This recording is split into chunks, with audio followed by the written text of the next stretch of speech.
E aí, pessoal, vamos começar mais um episódio do podcast Os Sócios. Não sei se a gente começou aqui com palavrão da Malu, né? Antes de transmitir. Só não? vocês, né, já irem entrando assim no clima. Agora, uma outra coisa que chama a atenção, pensando em parlamento, vamos lá, qual que é a tendência? O PT, pelo desempenho do Lula até agora, aumentar a bancada, certo? Caso o Bolsonaro vença, esses petistas, a tendência é que sejam oposição, como sempre foram. Agora, caso o Lula vença, quais as outras bancadas que vão crescer? A do Centrão. Certo? E a tendência do Centrão para frente é acertar com quem esteja lá. Então, caso o Lula ganhe, eu acho que ele terá uma facilidade muito grande no Congresso Nacional.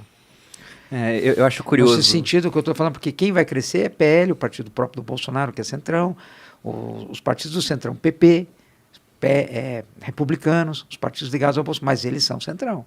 A tendência deles, até hoje, sempre foi trabalhar com quem está no poder. Está no poder. Então, eu fico imaginando, se o Lula ganhar, ele terá uma facilidade no Congresso Nacional, talvez jamais vista. Né?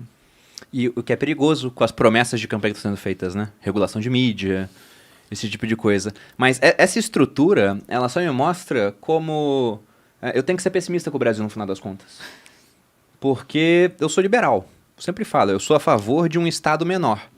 Mas aí você pensa na estrutura do Congresso. Você tem lá dentro o cara que, por ideologia, ele também quer um Estado menor, porque ele entende que isso é melhor para a população, é menos imposto, é tirar esse Estado grande, pesado, das costas principalmente do pobre, que é quem paga mais imposto aqui no Brasil. Só que é a minoria. Aí você tem do outro lado um pessoal que, por ideologia, acredita que o melhor é um Estado grande. Que você cobra imposto, mas dá saúde e educação pro pobre, né? Saúde via SUS, enquanto eles têm plano vitalício particular, né? E a educação pública, que na base é muito ruim, por mais que as universidades elas sejam melhores, né? Mas muito porque o aluno é muito bom também. As pessoas mais inteligentes que eu estudei foram para a universidade pública, não foram para particular. Sabe o que eu não vejo assim, Bruno? Você inverte? Eu via dessa mesma forma. Ao andar no Congresso, conversar com as pessoas, é menos no sentido de que, puxa, não tem nenhum liberal aqui. Mas eu posso concluir essa parte? Não, porque talvez eu caminhe para o seu raciocínio. O que eu ia falar é, você tem uma minoria liberal e você tem do outro lado um pessoal que ideologicamente é a favor de mais Estado. Que não é nem tanta gente assim. E você tem um grande centrão. O centrão não tem tanta ideologia. Ele não é liberal, ele não é um cara que quer um Estado grande, ele tá lá, igual o Thomas Sowell falou, pensando primeiro nos próprios interesses, eleição e reeleição. E também no seu próprio poder. E o melhor para um político, ele vai ter mais poder em um Estado maior do que no Estado menor. Então por isso que ao longo do tempo eu acho que a gente vai ter independente do rumo da eleição, você pode ter uma eleição onde o Novo ou partidos mais liberais elegeram uma bancada maior, mas até a máquina pública é voltada para dar dinheiro e os caras ideologicamente do Novo não vão usar, os outros vão, eles vão acabar crescendo. Então a tendência com o tempo é o Estado ir crescendo, na minha opinião. Mas por favor, Alexandre, pode falar. Não é isso. Você tem o ideológico liberal, o Novo, por exemplo, você tem o antiliberal, que é o PSOL, que quer Estado grande, não quer estatização, não quer saber de prestação. Eu acho que a massa é mais liberal do que parece. Então não é que o cara não acredita em nada. Ele é liberal na teoria para todos, mas não para ele. Porque o jogo político, o que eu aprendi assim, observando Brasília é que existem jogos e as pessoas jogam o jogo. Então qual é o jogo? Eu sou um deputado no interior do Maranhão. Inclusive eu estava falando com um cara desse. E ele falou que lá na cidade dele, o prefeito passa 3 anos... deixando a população na míngua, e no ano eleitoral abre os restaurantes e os sopões, no ano eleitoral abre o restaurante público para alimentar o pessoal, etc. Só no ano eleitoral. Passou a eleição, fecha os restaurantes, deixa o pessoal passando fome de novo. Então, assim, manutenção. Mas na teoria, se você falar assim, você acha que o Estado tinha que ser menor? Sim, tem que enxugar. Eles entendem que 1 mais 1 é 2. Só que o jogo do político não é o que é melhor para o Brasil. O jogo do político é como eu sou reeleito. Porque isso é poder, é dinheiro para isso. Essa é a existência da vida dele. Essa é a carreira do cara. Se ele não é eleito, se ele não tem voto, é igual mato sem água. Ele morre, seca e morre.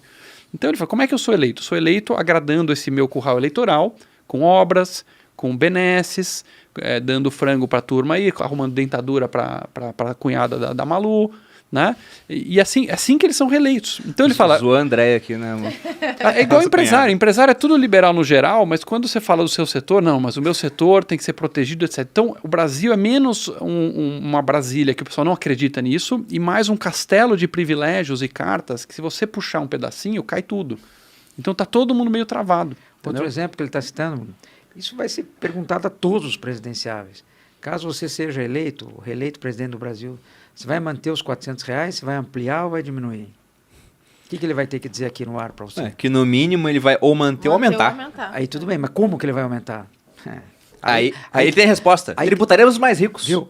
Essa é a resposta, é o padrão, pô. Naquela vez que ia tirar todo mundo do SPC, Do né? SPC. Pois Mas é. Então, quer dizer, eles vão ter que falar isso. Como é que ele vem aqui e vai dizer, não, nós vamos acabar com isso? Não, mas acabou a campanha Ele acaba dele. com a chance dele. Acaba com a chance dele. Quer dizer, então esse, na verdade, é um grande problema das eleições do Brasil. Ele vem aqui já sabendo que ele vai ter que dizer uma coisa que vai ser ruim. Aí começa, que nem a gente fala, aí vai começar um novo confronto com a Faria Lima.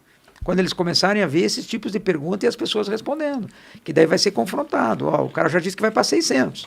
O cara vai dizer, eu, presidente, em 3 meses eu vou aumentar o auxílio para 600, um exemplo. Pomba. Mas como é que esse cara vai fazer?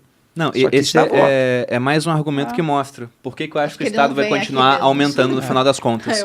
Porque se você bota 2 candidatos, você tem lá o candidato A e o candidato B. Aí o candidato B, ele fala isso, né? É perguntado, e Bolsa Família? O B fala, não, eu quero um Estado menor, eu vou tirar. Exato. Aí o A fala, eu não só vou manter, como eu vou aumentar para mais pessoas e mais dinheiro. Isso. Aí você pergunta pro A, como é que você faz isso? Dele, tributarei os mais ricos. É a resposta coringa. Fácil. Então, esse cara ele vai ser eleito. Só que para fazer isso, ele vai ter ou que aumentar impostos, e aumentar sobre o rico não dá certo, pô. Porque o rico, ele pode ser tudo, parafraseando Renata Barreto, menos burro. Ele vai conseguir se proteger daquilo. Então, aquele tributo que começa sobre os mais ricos, não dá certo, arrecada menos, foi na Argentina assim agora. Aí o pessoal baixa pros não tão ricos assim, mas ainda ricos, e depois chega na classe média, que é quem paga a conta no final. Só que aumentar rico vai imposto... embora. E o rico pode ir embora. Só que aumentar... O Castanhari, ele falou, não, se a gente tributasse aqui o homem mais rico do Brasil, que é o Saverin, que fundou Sim, o Facebook... que nem tá aqui. Que ele mora em Singapura e já tirou todo o dinheiro do Brasil. É óbvio que ele é burro. Vai buscar o dinheiro do Saverin. Boa sorte de taxar o Saverin. Não vai buscar o dinheiro, não tem como. E aí... Mas aumentar imposto em si já é um negócio que não é tão popular. Né? Tanto que eles tentam fazer só sobre uma minoria. A única minoria que não é defendida por ninguém, que são os ricos, né? Só por eles mesmos. Se defendem muito bem, diga-se de passagem. Nem precisa de outros para se defenderem. Mas depois desse ponto, você chega nas outras opções, que é aumentar o gasto público, aumentando a oferta monetária, via inflação, aumentando o crédito na economia, ou você emite mais dívida. E na democracia você tem um estímulo muito grande para isso, porque se um candidato foi eleito agora e quiser gastar mais, ele se entope de dívida, e quem vai pagar a dívida, se for uma dívida de longo prazo, não é nem o próximo, é daqui a 30 anos às vezes. Né? Tem a frase do Delfim Neto que ele fala que dívida não se paga, se rola, ou seja, tá vencendo dívida agora, emite mais dívida, você pega esse dinheiro novo para pagar a dívida antiga e essa lá da frente outra pessoa paga. Então, nessa estrutura, o que a gente vai vendo é uma série de estímulos de curto prazo e também um aumento do Estado, porque se ele promete aumentar o gasto público e quiser realmente cumprir o que ele prometeu, nem tudo que eles prometem eles cumprem, né? Já vi uma vez, acho que foi o Adnet fazendo uma paródia falando assim, como fazer uma boa campanha? Uma promessa simples. Genial esse. Né? Aí tem uma mais ou menos e uma impossível. Ele brincou lá, metrô Porto Alegre e Manaus. Era a promessa dele impossível. Mas se o cara quiser cumprir o que ele promete, ele vai ter que gastar mais. Ele vai ter que gastar mais num país onde a gente já gasta mais do que arrecada. Onde, em termos de impostos, você pega lá do percentual do PIB, quase 35% é imposto. Aí vem mais uns 10% que é endividamento. Então, metade do PIB está na mão do governo, né? Menos do que isso, mas uns 40%. Poxa, é uma situação onde eu olho pro Brasil assim, aí eu olho pro mundo com a guerra e olho pro dólar em R$5. Eu falo, caramba, cara, tem algo aí de errado. Eu acho que, por exemplo, dólar, é um bom ponto de entrada por conta disso. Eu não consigo ser otimista com o Brasil. Meu otimismo aqui ele tem um prazo curto. Acho que a solução está nos corações e mentes dos cidadãos. No fundo, é o que nós desejamos. Ao longo do tempo, eu fui ficando menos com aquela raiva padrão. O problema é os políticos, né? Sim. Nós somos o máximo, nós, povo brasileiro, e eles são tudo uma porcaria. Mas quem escolheu os caras? Cada um deles foi eleito por nós. Então, esse tipo de discussão, que cada vez tem mais interesse no Brasil, com páginas, com canais, com centenas de milhares de seguidores, a gente educando a população, aprendendo sobre princípios econômicos básicos, né, de que o dinheiro não vem de Marte. Se o governo te deu R$100, é porque ele obrigatoriamente, necessariamente, te roubou 200 antes. Né? Para ele botar R$100 no seu bolso direito, é porque ele roubou R$200 do seu bolso esquerdo obrigatoriamente antes. A diferença sumiu em Brasília. né? Então, essas coisas que a gente começa a juntar o tico e o teco e as pessoas começam a se conscientizar, é o que ajuda a gente a poder nos defender dos populistas, né? Do cara que promete, basicamente, você tem lá um monte de criança na sala de aula e fala, vocês querem hoje o quê? Salada ou vocês querem picolé de morango todo dia? Então, se a pessoa está num grau de maturidade política baixa, ela vai picolé, e aí depois vai ter a consequência. Quando você tem uma maturidade maior, as pessoas começam a desejar coisas certas, coisas equilibradas, e aí a gente começa a pedir isso para os políticos são obrigados a se comportar de acordo.